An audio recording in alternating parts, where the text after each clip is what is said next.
Well, hello, everybody. I'd like to welcome and thank you for joining us on the Ancient Coin Hour. Today we have episode 6, which is highlighted by what has crossed Josh and mine's desk for the week, as well as a interview with Zach Beasley, who is the director of Ancient Coins with Heritage Auction Company, which is a very good resource. And I really encourage you to listen to what Zach's got to say. It's very informational, but Heritage is one of the largest auction houses in the world, and it's particularly with numismatics. So he definitely has some information that I think is going to be worthwhile. So stay tuned, stay listening. And to my right, as always, is Josh Benevento, the Grammy Award-winning artist who spends his part-time, talking with me about coins. How are you doing today, Josh? We're doing great, man. It's been a great day, very relaxing day. Had a great massage earlier today. It was wonderful. Nice. Yeah, absolutely. You didn't there's get nothing wrong married with self-pampering. You didn't get married over the last 2 weeks since we've talked? Oh yeah, I mean I'm sorry. What did you say, Dean? I said you didn't get married again in the last 2 weeks. Oh no, not again. No, very happily married for like 6 weeks now, and all right. Yeah, enjoying Settling life, settling in.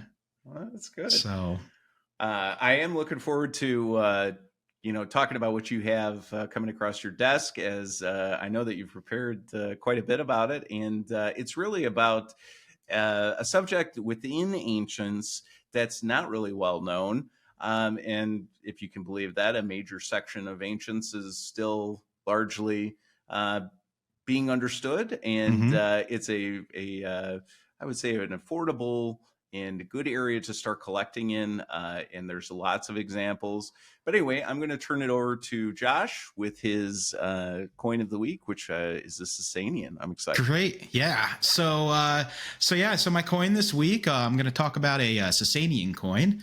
And if you don't know, the Sassanian dynasty was a significant ancient Iranian empire, and it spanned from 224 to 651 AD.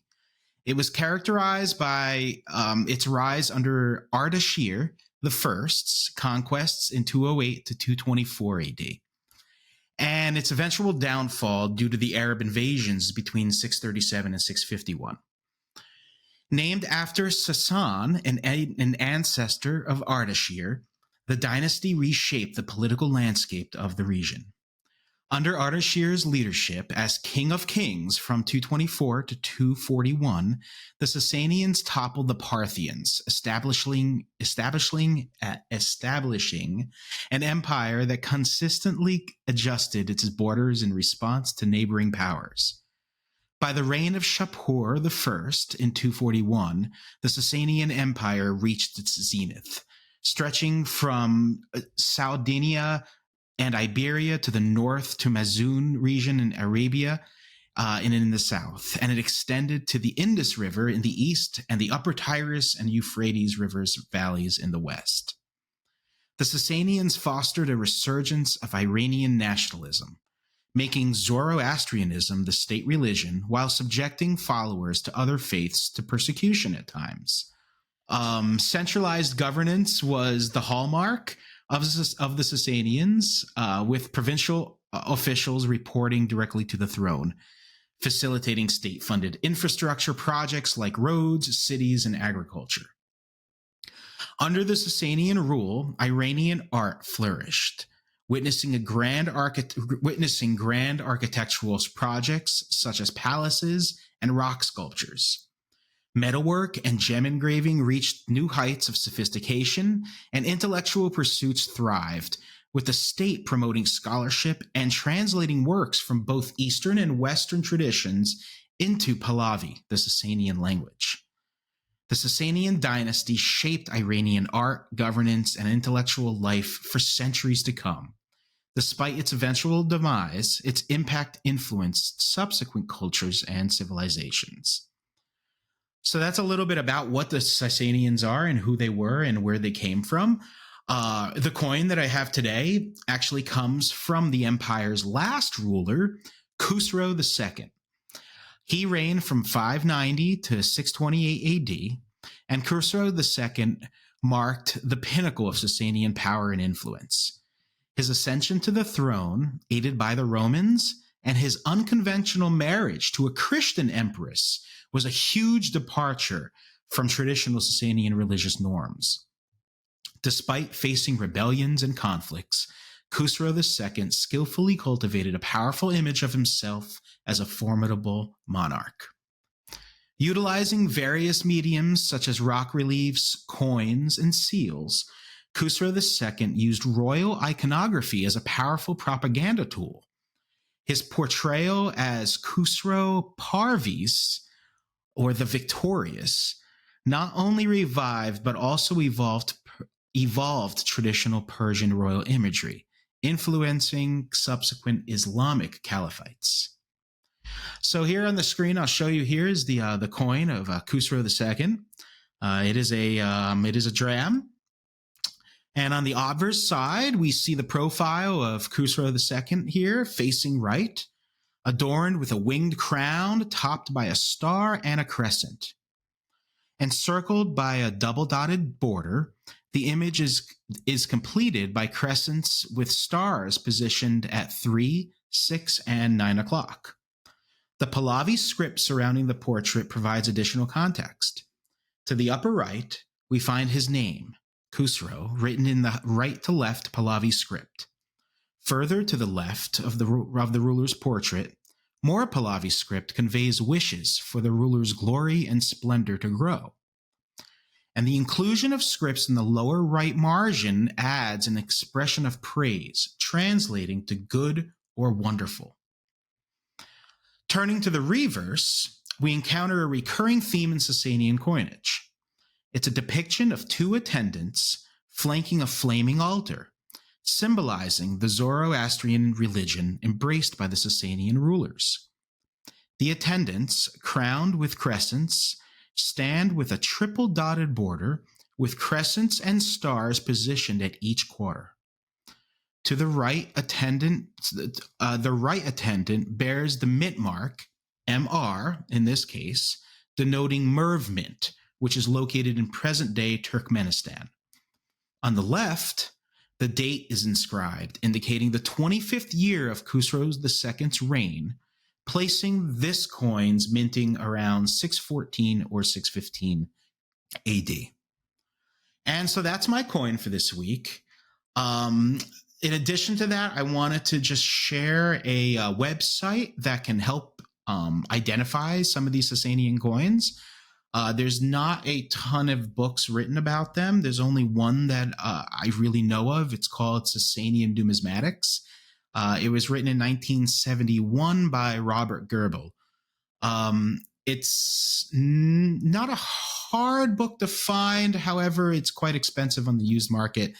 Probably you're looking $200 to $300 for a copy. But if you don't want to hunt one of those down and spend the money for that, you can go to beastcoins.com. And on that website, there will be there's a link there for Sassanian coinage. And under there, you can find this great web page that was actually put together by Zach Beasley from Heritage Auctions. This was before he was at Heritage. And he put together this website together, and it's a great resource for all kinds of cool coins, especially some resources and some things in there that you might not find on a regular old coin website or something like that. But under the Sassanian section, he goes in and shows you how to identify the different rulers based on the different crowns they have, followed by the mint marks in the Pahlavi script, as well as in English, and shows you where they are, and also with the dating. And then at the bottom, there's a whole bunch of different examples of coins from different Sassanian rulers. And so that's my coin this week. A little background of the Sassanian Empire, little introduction for Beast Coins. It's a great site to visit, and these coins are super, super affordable, like Dean said. I mean, most examples you can have like a really, really nice example for under $200. They're a fun and interesting area of numismatics and history as well. So, yeah, and for those of you who don't consider or think about maybe Sassanian history, there is one important thing that they definitely did, which is marked by a sculpture on the side of a wall, and that is capturing a Roman emperor during battle. And so that is, probably one of their bigger claims to fame in terms of history, that they captured a Roman emperor during what you would call like the great, what do they call the 250s? The crisis of the third century, and that's definitely part of it. The crisis of the third century, where one of the so anyway, a really interesting history, Sassanians, and I definitely agree with Josh that it's a area that should be understood, and something you should take a look at, particularly if you're just starting out. It's an affordable area to collect in, and there's a ton of history. And there's obviously battles back and forth, not only with the Romans, but as time went on, as Khusro II kind of went away, and the Arab countries turned Muslim and started taking back Sassanian land, or taking Sassanian land. It's just a really interesting history, and I always find myself yeah, the 600s are really fascinating. Yeah, for sure. So much happened. Yeah. So with that being said, I'm going to talk a little bit. I have a coin today that I wanted to talk about, and it's honestly it's a subject that I love. It's when I first started coin collecting, one of the primary areas of interest to me was Augustus, and that's because Augustus is available. He's a big name that you can find coins in bronze and silver, from different areas. I believe I've been told that there are like 500 different obverses of Augustus coins that you can get. He's a huge figure in history. And so when I got started, I was like, oh, this is great. I want to learn more about Augustus. And so I got into denarius coins from that time period. And then I kind of reached back a little bit further and went into the imperial times, which he is a part of, but as a young man. And so it kind of tied it all together for me. So the coin that I'm presenting is a Augustus Denarius coin, minted around 19 BC. And as you can see, Augustus on the obverse. And then on the reverse, there is a Parthian, who is the predecessor to the Sassanians, who are the empire after the Seleucids or the Achaemenids, depending on what region. And the Parthians had a very interesting place in history. Rome was really trying to get a hold of itself and understand what it was going to be moving forward, whether it was going to be a republic or an empire. It was still, the kind of hanging in the balance. And as Julius Caesar was having a tremendous amount of success in Gaul, if you remember, there was a triumvirate. And as a part of that triumvirate, you had three different guys who had three different levels of success in their careers, whether it be financially or militarily. Julius Caesar was successful militarily and politically, and he did have a adventure into Gaul, which he conquered, and it was largely celebrated.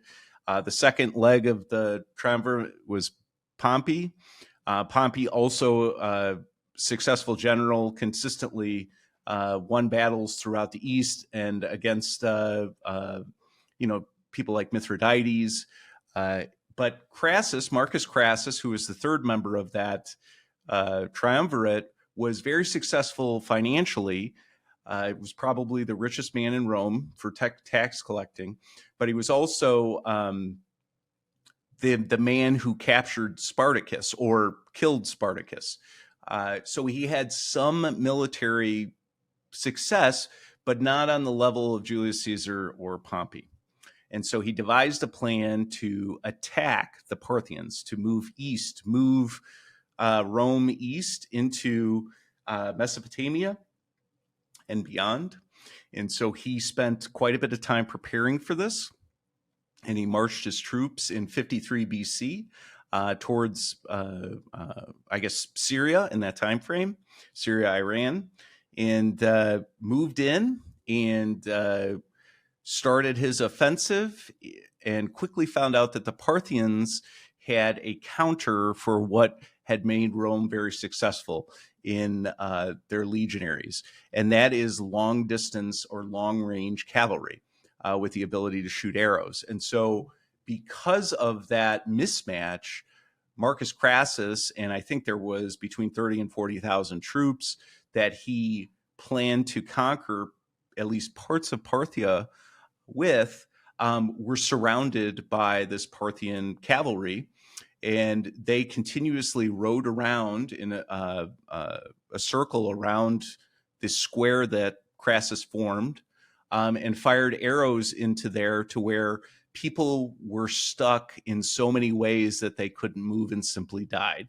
There was so many arrows, and I think what the Romans expected was that they would run out, but they were refilling as they were circling them. The situation got desperate. Part of Crassus's army was that he had a small cavalry contingent, and his son, Publius Licinius Crassus, who had been very successful under Julius Caesar as a cavalry officer, attempted a breakout. They were also in that breakout. They were captured. Publius was killed, and Marcus Crassus found out about this as they were retreating away from the battlefield. They did have a conference to negotiate terms, I guess you would say. But in the end, Crassus died. And I think there's probably a couple of different ways that you could think of him dying. But the most famous one that's told is that he was captured, and then they poured gold down his throat to represent, obviously, his his wealth and things of that. So complete disaster for the Romans. One of the things that you will learn very quickly about Rome, if you lose, one of the key things that they count and keep track of is their aquilae, or their standards, right? And so they carry these golden eagles wherever they go.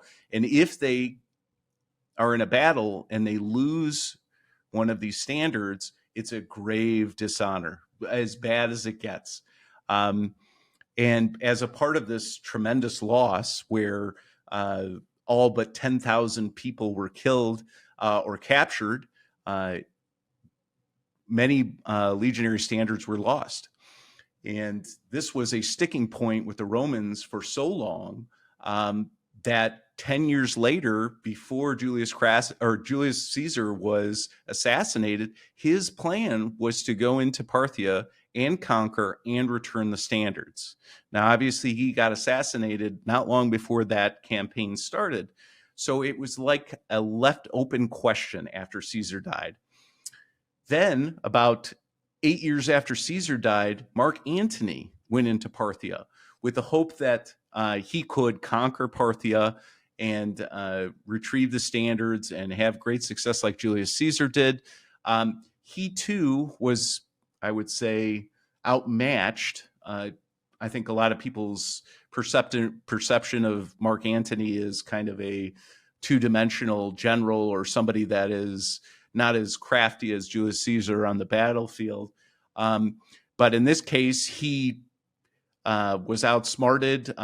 The Parthians went after his supply chain, leaving him basically empty, on reserves as he was attempting to attack Parthia. So he ended up retracing his steps as quickly as he could back through Armenia, which was he later claimed a victory for winning that. But anyway, so we're at Mark Antony. He tried to attack Parthia, failed as well.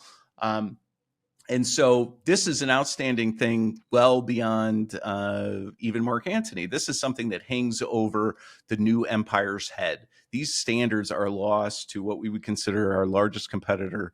And, who's going to get them back for us? Who can end this problem and do it in a way that represents Rome the best way?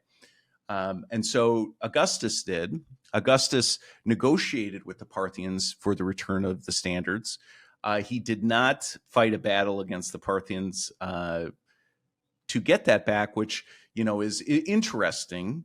But the coin itself is a piece of I guess, propaganda showing a Parthian kneeling and holding the standards up as if to say, you are greater than us. Here is your property back.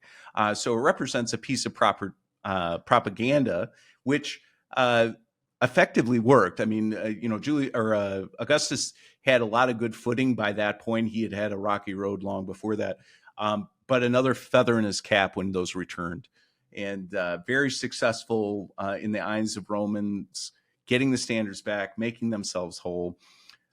Rome would continue on against the Parthians and then the Sassanians with mixed results. I would say that Carrhae is with Cannae in Rome's greatest losses of all time, with like Yarmouk in your 600s. And I can't remember the 383. Anyway, so very considered one of Rome's biggest losses. And here's Augustus portraying to you, I have returned this. You can have faith in me that I will handle some of the global problems that we have, because I am a great leader. Look at this on my coin.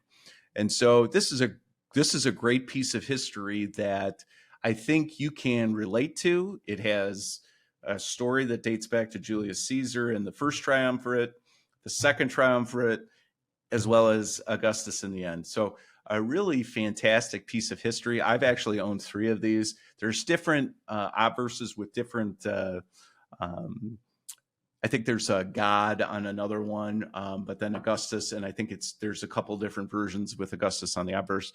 But just really a cool coin. You can really tell a great story with this coin, and something that people can relate to because they're the names that people know and love.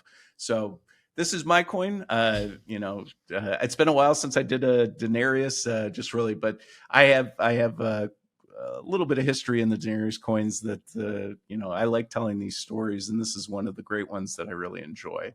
That's what's great about those Roman coins is they, people say the Greek coins are for the artwork and the Roman coins are for the stories. But that's right. they tell great stories. So thank you so much for sharing that one, Dean. Yeah. And I always recommend, this is another example of where everything that I know about that obviously comes from, knowing history, but a lot of it comes from Sear, and a lot of that history comes from that book that because he interprets the obverse and reverse and how they connect to what was happening in the world. Each one of these Denarius coins has a significant meaning, as you said, and that's why I enjoy it so much, because they're trying to say something. Sometimes you need a little detective work to figure out what that is, and other times you don't. So anyway, that's my coin of the day. And that's so with awesome. that, I could go on. I mean, I have a Restio Denarius. I could just go on, but anyway, just to comment real quick. I mean, I just think I think the brain is open for so much imagination with some of these, especially when you know the story. Then you can look at like the back of that Parthian, for example, and think, wow, like, all right, this Parthian, what kind of brain thinks of putting that in a coin to tell the people that, right. Oh, you know what? The Parthians are just like, well, you're so great anyway. Here, take it back. When and the reality is they're working backdoor deals and practically going to war, and we'll probably lose over this standard. But it's fine. We don't have to tell the people that. Yeah, that's right. Yeah, let alone actually engage the Parthians in combat and be successful, which didn't really happen until, I guess you would say, Trajan. And some of those guys that were very successful. But, early on, Rome was very good at adopting and getting better at something they learned. Obviously, the Punic War shows that, but there's other wars that you can see they take a piece of technology. But unfortunately, at that point, they were not equipped to defeat the Parthians in open field battles. So they had to change their strategy to be able to compete with them, which they did. And eventually I would say that, kind of a draw between the two before the Parthians collapsed. Anyway, so we have coins of the day, and now we are just left with, our outstanding interview with Zach Beasley. Again, I want to thank him for his time. If you ever get a chance with all of our guests, don't be shy. Go up to them and say hello. Say, I saw you on the podcast and I have questions for you, or what can you tell me about this? Everybody that I have talked to in the coin world has been very engaging and very excited to share stuff with you. So this is another person that I figured or Josh and I figured that you should get to know and maybe learn a little bit about, but also a good piece of reference for you to, as you're either engaging in auctions or engaging in regular buying, you will be able to talk intelligently about and get to know the people that are intricately kind of closed into that process. So anyway, with that being said, Josh and I are excited to present to you Zach Beasley from Heritage Auctions. All right, so I'd like to welcome everybody. Thanks for joining us. We are continuing on our episode to the interview portion, and we are bringing on probably one of my favorite people in the industry, somebody who's really spent a lot of time with me and really has helped me understand quite a bit of the auction process, and is really somebody who's been in the business for a long time, had his own shop and tried to get out and make his way in ancient coins, made his way to Heritage as a director there, been very successful, and he's at every show. Just a great person to talk to and a great representative for Heritage. So we're bringing him on as another auction representative and to give you a little bit of a lesson on what we should look for in auctions and some of the specialties within Heritage. So without further ado, I'd like to introduce Zach Beasley, who is the Director of Ancients at Heritage, or Director of Ancients and World. Yep. I got it right the first time. There you go. Yep. So welcome aboard. We love having you, Zach, and thank you so much. Why don't you give us a little bit of background about yourself and how you got into coin collecting and dealing, and then working for Heritage? It's been a strange journey. My degree is from University of Wisconsin-Whitewater in finance, although I never went into the finance field. Ended up in IT right after college, oddly enough. And then worked for a computer company, and then worked at Johnson Controls after that as an IT project manager. Did that for, I think it was 7 years. Took a trip to Italy with my mom and sister, and while I was there, I went into a store that still exists today, Roma Numismatica, and bought my first ancient coin. It was a Gordian 3 Antoninianus. I still have it. And I didn't know that you could own ancient coins. So bought that, got absolutely fascinated by it. Came home, this was 1997, started poking around on eBay, saw that there were all sorts of coins. It was the Wild West on eBay at that time. There was all sorts of stuff that you could find, and relatively cheap too. So I was buying things all over the place. Built up inventory until 2003. I left Johnson Controls to start Beast Coins. Started out on my own. Did that for 15 years. People who have known me for a while would know that I specialized in late Roman bronzes. At the time, I was obsessed with camp gates. Had hundreds and hundreds of them. Had some of the Argenti too. Got those from Freeman and Sear when that big group came out that they were selling at CICF. Oh my gosh, I don't even know when that was. 2001 maybe? I don't know. It was a long time ago. But that was a good time. Robert Hoppenstedt would probably giggle about all that because we obsess over the same architecture reverses on provincials. So yeah. So I've got Price and Trell. So I mean, it's a great book if that's an area of focus that you're in. So then in 2017, closed the business and moved over to Heritage and started as a cataloger. David Michaels was still working at Heritage at the time, out of our Beverly Hills office. So I was working for him. He would come to Dallas when we were doing our main catalog production.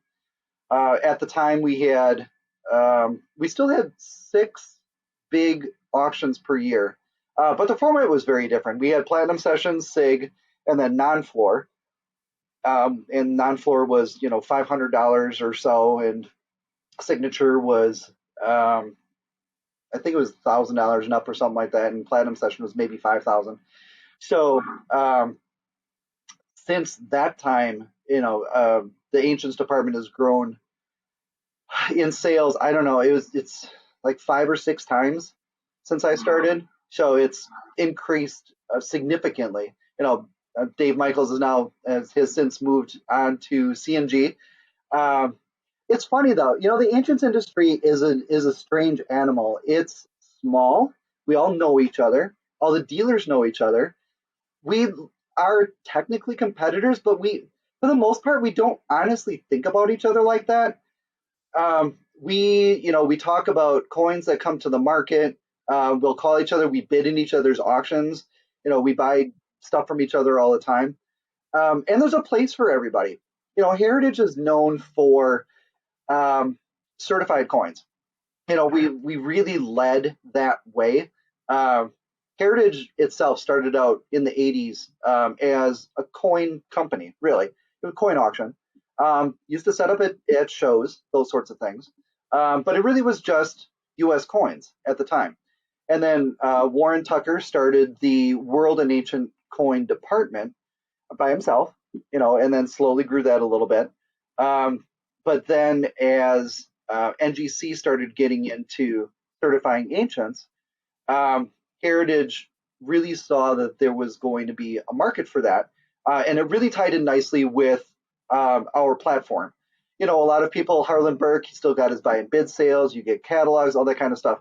So, that's really the market where it's been, forever. That's what people are used to. Whereas Heritage is coming in from a different angle. We were in selling comics online. We're selling, you know, collectible card games, all sorts of different things. We're in 50 different categories now. Coins is still the biggest department within the company. We did $1.9 billion in sales last year. Coins was still, a big chunk of that. But we've really carved out a good area for us with certified coins. They're not for everybody, and I totally get that. I've been an ancients collector for decades. I can appreciate holding a coin in hand as well. But we're also really catering to the kind of clients that, like a CNG and a Nomos, they really don't get a lot of access to. It's those people who are used to spending, 6 or 7 figures on a coin, routinely. Um, and some of these, clients are international and stuff like that, who might not know of a traditionally ancient um, auction house, but we're getting there through our online presence, through all of our satellite offices all over the world, and because of the crossover, the familiarity with the U.S. folks who have collected in slabs, forever. They really commoditize that whole thing, and it really gives people who are looking to get into ancients the look and feel that they're comfortable with. So, okay, well, I can spend $10,000 on this coin. Feel very comfortable buying a slab. Now let me, learn more about that. And we've picked up some incredibly advanced collectors over the last couple of years who have, well into 7 figures in their ancients collections now that didn't collect it before. But we're also coaching them along the way. They've wanted to get into something. We introduce them with, this is a piece of history. Here's something with Alexander the Great. Here's something with Julius Caesar. And, oh, okay, tell me more about this. This is really fascinating on a couple of different levels. This is a store of value, especially with things that have, stars, fine style, the NGC 5.5, strike and surface, that kind of stuff. They feel, oh, okay, this coin is really top notch. So, people who are willing to spend a lot of money want to buy, these top kind of coins, and then they'll sit on them for a while. So. Sure. But Heritage isn't Heritage isn't just for $10,000 coin buyers, right? I mean, you guys We do, cater absolutely. to everyone, Yeah, right? we have our weekly select auctions. That's where we'll put coins that are under our $1,500 minimum for our select auction or our signature auctions. That's the new entry point for those auctions. We eliminated non-floor years ago, so now it's either Sig or Platinum, and Platinum is either 7,500 or 10,000. But those are the big sales. All throughout the year, every Wednesday night, we've got an ancient section closing. Typically, he has 120 to 250 lots, and there's all sorts of stuff in there. And it's not just lower price things either. We've sold $40,000 coins in our weekly auctions. So yeah, there's lots of stuff. Yeah. Well, but what dollar amount do all of them start They at all on open Wednesday with nights? no opening bids. So $1. There you go. Yep. $1. $1. $1. You get in. You can bid on anything at Heritage. $1 start. And Wednesday night represents a great opportunity for you if you're looking for. You never know. I mean, I've found something that I need for my collection that I had no thought Mhm. of on a Wednesday night, Mhm. and it surprised me. And you guys, obviously do that. What kind of things? So, if you're a collector. But somebody who's interested in checking out your auction at heritage.com, right? What do you what kind of process should they go through? What do you think that they could do to try and figure out what to buy and all that kind of Wow. stuff? It's an interesting question. For people who don't know anything about ancients, who are just first trying to get into collecting it and understand. Okay, so let's take a step back from that for just a second. Collecting ancient coins is not necessarily easy or straightforward. When I started getting into it, I studied for years. I bought thousands of dollars of books, read all the different things that I could, of all these different languages. They're not super approachable from the standpoint of, if you have a coin in your hand and it's not certified, you're looking at this and it's like, well, it's either going to be in Latin or Greek or exactly, Aramaic. right? Yeah, you've got Armenian. Proto-Hebrew, all sorts of different things in there. So right, Whatever. so you're looking at this and you don't know where to start.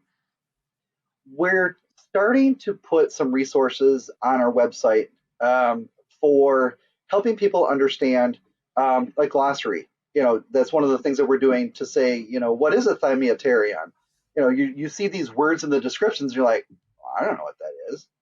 And so, we're putting, English equivalents to those sorts of things. Plus it helps with the search terms. People, don't necessarily know what something's going to be called. And we've got, Greek and Latin search terms that the thesaurus will cross over to each other. But we're also going to be putting information out there, like on the Macedonian kingdom, and talking about, the history from when it began through when it was under Rome. That's a lot of history with over a period of 400 years. So Sure.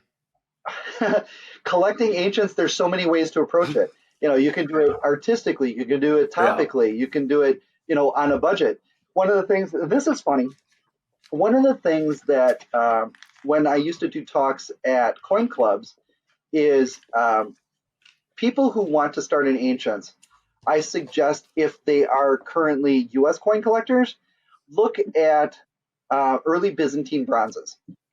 So you can look at Maurice Tiberius. You can get a phallus. First of all, it's going to be under $100 and it's going to be an attractive coin.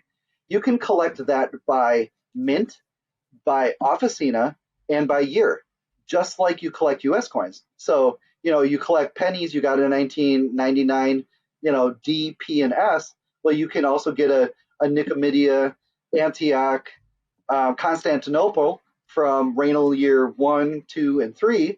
It's pretty cool.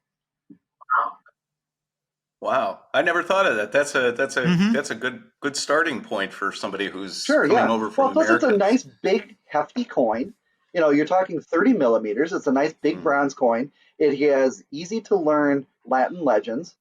Um, it's got everything that you want, I think. Super Yeah. affordable. Yeah, Agreed. actually. So say they are an American, and so you just go on to heritage.com and there's ancient Yep. auctions, the Wednesday auction, the big time auctions. They can look it up. They can do the Yeah. research on your website. Everything is slabbed. Everything has a slab. Do you do that in lots too, or is it just It, like are all lots slabbed, or are there some loose yeah. Are there lots? loose So slots? Are here's there? how we approach certification. So when we get a collection in that is all raw, it'll come to my desk. I'll look at each individual coin. If the coin's going to sell for $150 or less, we're not going to send that to NGC because the cost for certification is going to be, $25 to $30 per coin. That's too much of a proportion of the value of the coin overall itself. So if the cost for certification isn't going to be more than compensated for by increased bidding activity, I'll sell it raw instead. Mm-hmm. Yeah. Mm-hmm. So Okay, now my that makes target, sense. Yeah. yeah, So my yeah. target value for a single lot is $150. I'll go down to $100, and trying to guess that is, it's Yeah. really just that, a guess. So for lots, Yeah. if it's a a borderline coin, I'm going to put that in a group lot with like coins from that same consigner, and then we just those get minimal descriptions. Single lots get full descriptions, and that was one of the things that I changed when I started at Heritage. Um, the philosophy was to put in the effort equivalent to the value of the coin. So the stuff that we were selling in our weekly auctions, and there weren't many coins in those when I first started, like 50, we'd have 50, 75 lots, stuff like that. Um, and it was, you'd have one camp gate, head left, camp gate reverse. Like, okay, so what we want to do is, leverage our work. Yes, it's going to be a lot more investment up front, but it's going to help us immensely in the long term. So it took a little convincing um, of management to let me do full descriptions on every single coin that we were selling in a single lot. So, Constantine one. This was the mint. This was the mintage date. 321 to 324, something like that. Nicomedia, Officina 4. IMP, Constantinus, Aug, legend, all that kind of stuff. So I put the whole full thing out there, and then the RAC number. Well, now we can just copy and paste that every time we get one of those. It saved us so much time. Yeah. Yeah. Yeah, it And was smart. what it did was it made all of our platforms even. So if you were looking at something in Platinum Session or you looking at something in our weekly auction, it was the same. The formatting was going to be consistent. So you knew that, oh, okay, no matter where my coin ends up, it's going to get the same kind of love. And that really resonated with consigners because they felt like, oh, okay, even my lower value stuff is going to be, considered with the same kind of respect that, my big coins are. So, yeah. And that, I think that really showed that we meant to be in the market. We weren't just treating this as, oh, by the way, Yeah. we do ancients. And people have really flocked to us. So it's been good. So if I have a big coin collection and I'm wanting to I don't know, I'm wanting to retire and I'm where I've decided to start Okay. collecting something else, and I take my coin collection and I go on Heritage website and I find the 800 number and I call and say, "Hey, I got a bunch of ancient coins. Well, you want to sell them for me?" How would that process go? That's every day for me. It's probably every day. That's That right. does happen a lot. All right. So the first step that I usually take with folks who are considering selling something through us is I'll ask for, can you give me some kind of pictures? Can you give me a spreadsheet, a list, something along those lines, so I know that what we're dealing with, so we can, at least kick off with a meaningful discussion right away.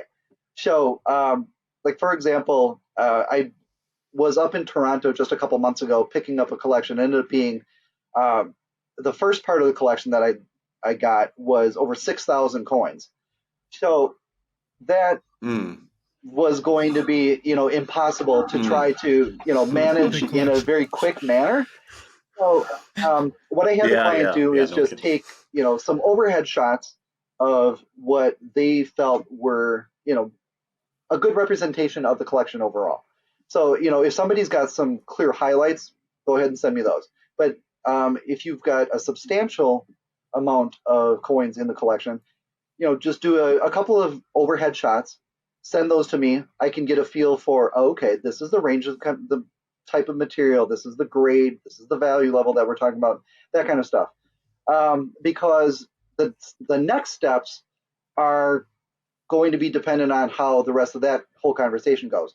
So if you're near one of our offices, great. We're going to send somebody over to your house to meet with you, or you can come to the office. Then we can go through the entire thing in hand, and okay, this is what we can do with this. These are the grading costs. These are the different auctions that we would propose to put the different things in. Grading takes, depends on how many coins we're talking.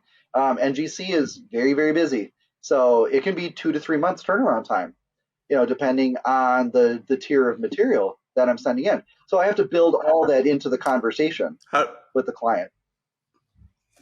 Give them the right expectations, especially because, for example,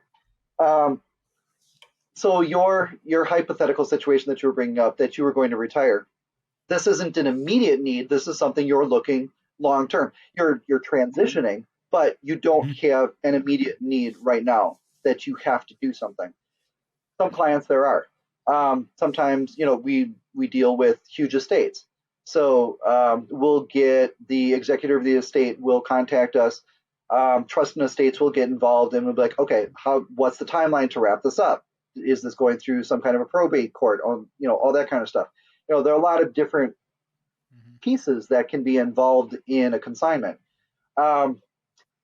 When there's a pressing need, what we typically do for that is get an overall assessment of the collection, write up our initial estimations of it, and then we can do up to a 50% cash advance on that. So that will take care of their immediate financial needs, and then all we do is we recoup that out of the proceeds from settlements. People consider that before you pawn anything. Just Yes. putting that out there. Yep. Consider that. That's right. We do that a lot. We often do advances. So. Okay. So then from there, you offer it up and you say, okay, so here's what we agreed to. How does like the costs work and that kind of stuff? It's really pretty straightforward as far as costs go. So our default percentage rate for consignment is 15%. Depending on the value of the consignment, that's obviously very negotiable. People that come in with a $5 million consignment, which doesn't happen that often. It happens, but that doesn't walk in every single day. Those folks know that they've got a lot of options. They'll definitely leverage that and be like, well, okay, here's what we're gonna do. But there's still discussions with that. And this was really interesting. I picked up a really neat collection last year.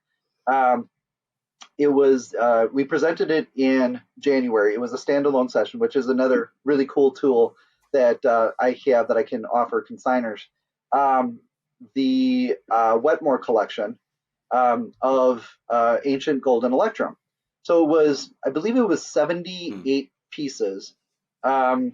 Total sales were like 1.2 million or something like that.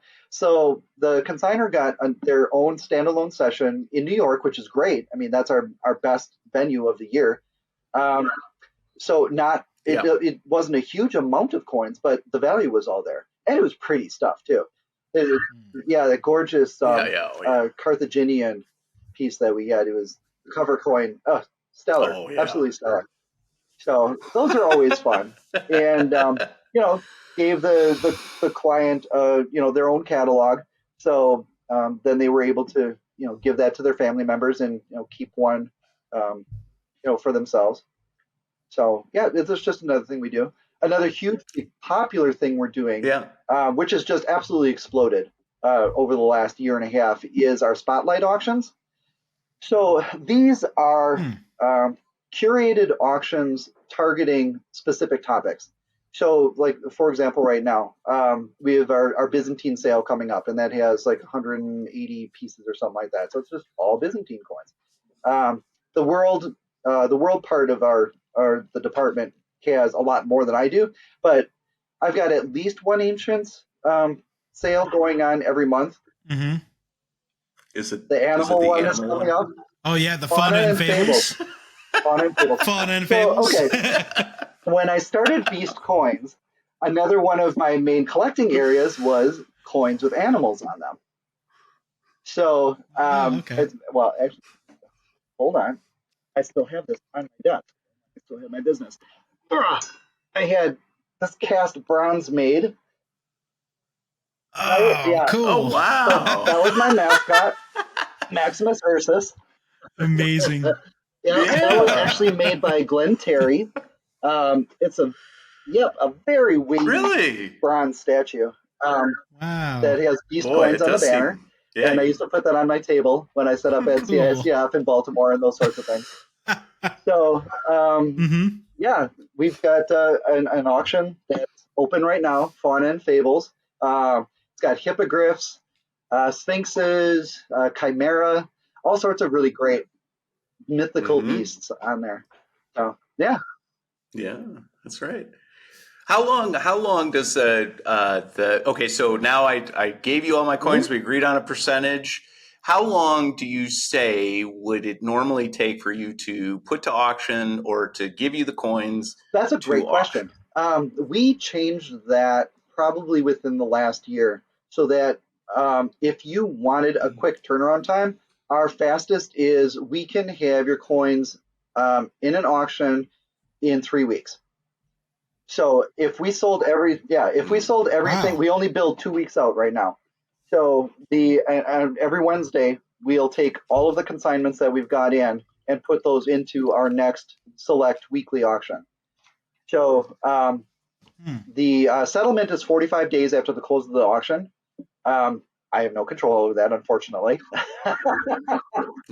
Yeah, but that's what's it called? That's That's that's actually better than some of the pretty. auction houses Yeah, that yeah. So I that's know the of. absolute quickest turnaround time that you can get. Um, if you can wait, I mean, and again, a lot of times that's where advances come into play. If somebody's giving me something because they are generating cash for a specific need, great. We're going to take care of that because I want to put your material in the Mhm. auction where I think it's going to sell best.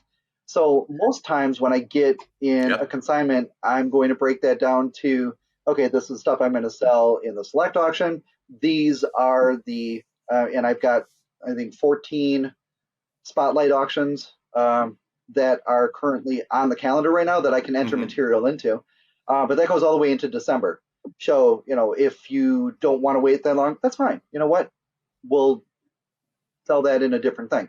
And we've got, the signature sales come up every 2 months, essentially. Um, the next one is A&A because we just finished Central States that just finished selling actually today. Um, Hong Kong is Yeah. coming up, but that's already, the catalog is off to the printer right now. So yeah, the next one that we've got is A&A, and then we've got a signature sale in Dallas, and then we're back to New York again.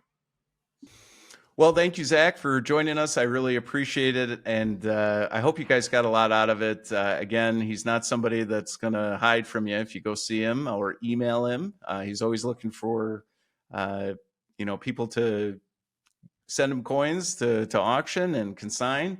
And so check them out, ha.com. And with that being said, Josh, you got any final words of wisdom for us? Yeah, don't lose your standard. That's Or you right. might have to negotiate with a Parthian. That's right. Yeah, that's a good one. I like that. Well, I don't have anything that wise other than what's it called? No, I don't have much of anything, but it's been a pleasure as always, Josh. We'll look forward to episode 7, and we'll see you on the next one. Thank you. All right.